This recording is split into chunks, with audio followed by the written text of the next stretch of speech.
This solo from Merle Haggard's Great Afternoon is an awesome example of what makes country guitar sound country.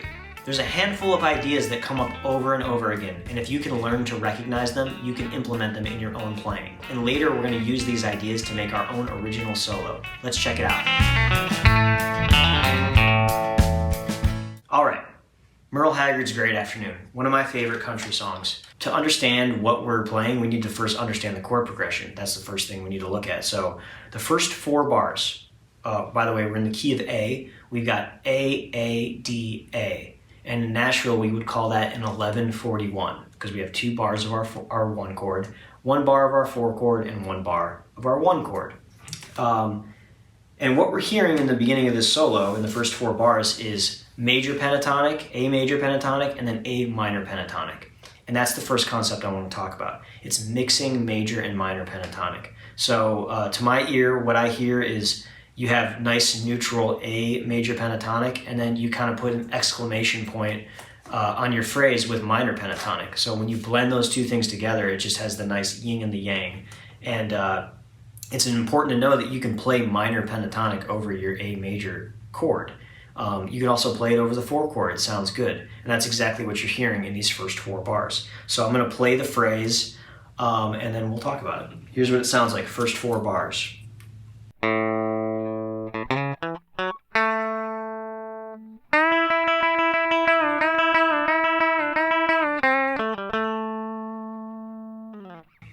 So that's basically all 4 bars. So he's playing that A major pentatonic shape right here. If you know the cage system, that'd be the G shape. And then immediately in the second bar switches to A minor pentatonic, and this is the shape that everybody knows. And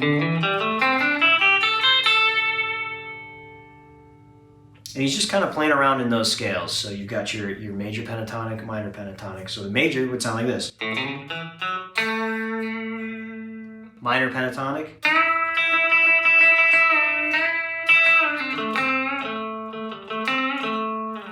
And it really grabs your attention just because we put that, like I said, that exclamation point at the end of our phrase. So that's something to consider when you come across these chord progressions, which you're going to see 141s all over the place in country, or 1141s. Try to end your phrases with minor pentatonic. It sounds really cool.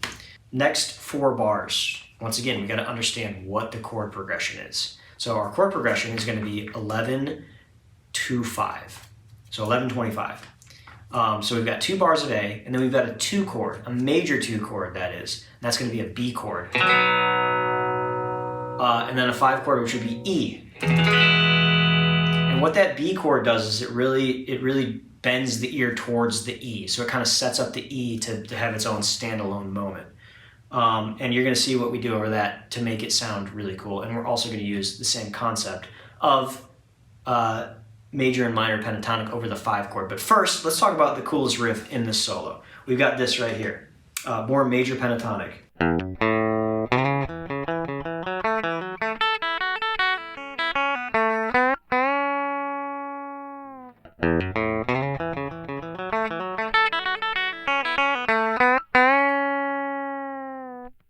Man, when I first heard that, I was just like, how the heck is he doing that? But grabbing that's like a little bluegrass lick where he's grabbing the open strings and just playing that little ditty up there.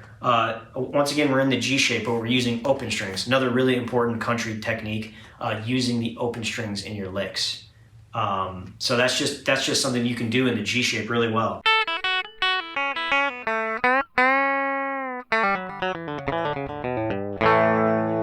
So try to add that into your playing, add some open strings, and if you want the tabs for this, like I said, it's in the description. You can learn that little ditty right there.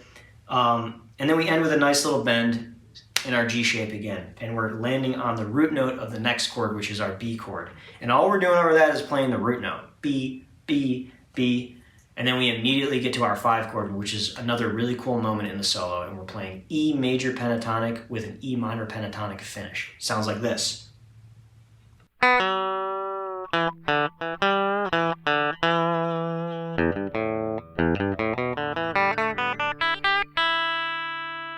So we're just doing E major pentatonic to E minor pentatonic.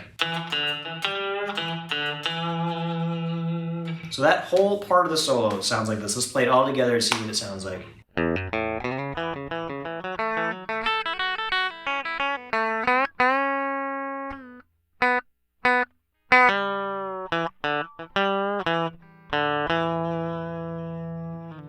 Playing a little sloppy today.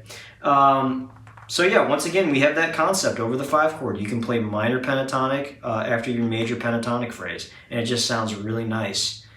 So you can use that in your own playing whenever you see a 5-1 or, you know, an 11-51 or something like that. But that's just a really cool concept to use. So for the last 8 bars, we have a new chord progression. We have 11-41 again, and then we have a 1-6-4-5. So instead of just copying what's on the recording, I'm going to use these concepts to make my own original solo. Here it is.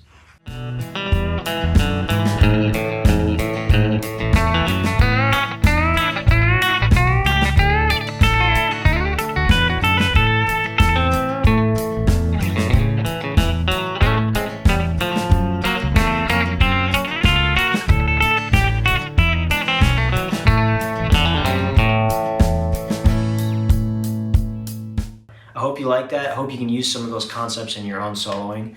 And let me know in the comments if that helped you, or if you want to see more lessons like this on my channel. Once again, I'm Alex. Thanks for being here. Thanks for the support. Don't forget to grab that backing track and those tabs for this solo so you can make up your own solo. Use these concepts. I'll see you in the next one. Thanks.